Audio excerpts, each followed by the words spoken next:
வணக்கம் நண்பர்களே, டிஸ்பிளேல தெரிகிற இந்த கொஷினை நம்ம சால்வ் பண்ணலாம் வாங்க. Sum of the divisors of 360 is. So 360க்கு நம்ம முதல்ல எல்சிஎம் எடுக்கணும். எல்சிஎம் எடுக்கும்போது நமக்கு 2, 3 அண்ட் 5 இந்த மாதிரி ஃபார்மேட்டில் கிடைக்கும். இது என்ன ஃபார்மேட்னா 360 ஈக்குவல் டு 2 பவர் 3, 3 பவர் 2, 5, 1 இதை மல்டிப்ளை பண்ணால் 360 இருக்கும். இது ஃபார்மேட் வந்து n equal to p power a, q power p, r power c. So இந்த ஃபார்மேட்டில் இருந்துச்சுன்னா அதோட சம் ஆஃப் த டிவைசரை நம்ம சிக்மா ஆஃப் n சொல்லலாம்.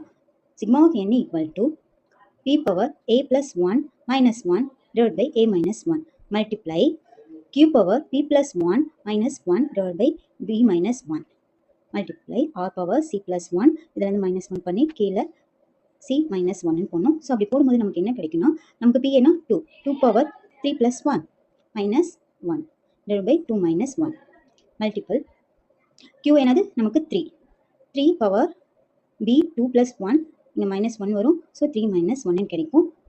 டாட் ஆறுங்கிறது 5 பவர் என்ன சிங்கிறது நமக்கு 1 plus 1 minus 1 divide by 5 minus 1. So இந்த வேல்யூஸ் கிடைக்குமா? இதை வந்து நம்ம இதில் சப்ஸ்டிட் பண்ணி பார்க்கலாம். 2 power 3 plus 1 so 2 power 4 minus 1 divide by 1 multiple 3 power 3 minus 1 divided by 2 dot 5 square minus 1 divided by 4 நமக்கு கிடைக்கும். ஸோ இதை நம்ம சால்வ் பண்ணோம்னா 16 minus 1 15 divided by 1 15 okay.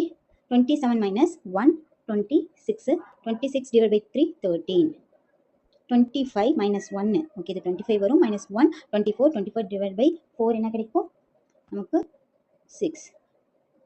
So இதை மல்டிப்ளை பண்ணால் உங்களுக்கு ஆன்சர் ஏ கிடைக்கும். இதே சம்முக்கு நம்ம நம்பர் ஆஃப் டிவைசஸை கண்டுபிடிக்கலாம். அதுக்கான ஃபார்முலா நம்பர் ஆஃப் டிவைஸை கண்டுபிடிக்க a + 1 multiply b + 1 multiply c + 1. So ஏவோட வேல்யூ நமக்கு என்ன கிடைக்கும்? ஏங்கிறது 3 + 1 4 இன்ட்டு பியோட வேல்யூ 2. ஸோ 2 + 1 3 கிடைக்கும். இது 2 கிடைக்கும். 4 × 2 8 8 × 24 தான் இதோட number of devices. Thank you friends.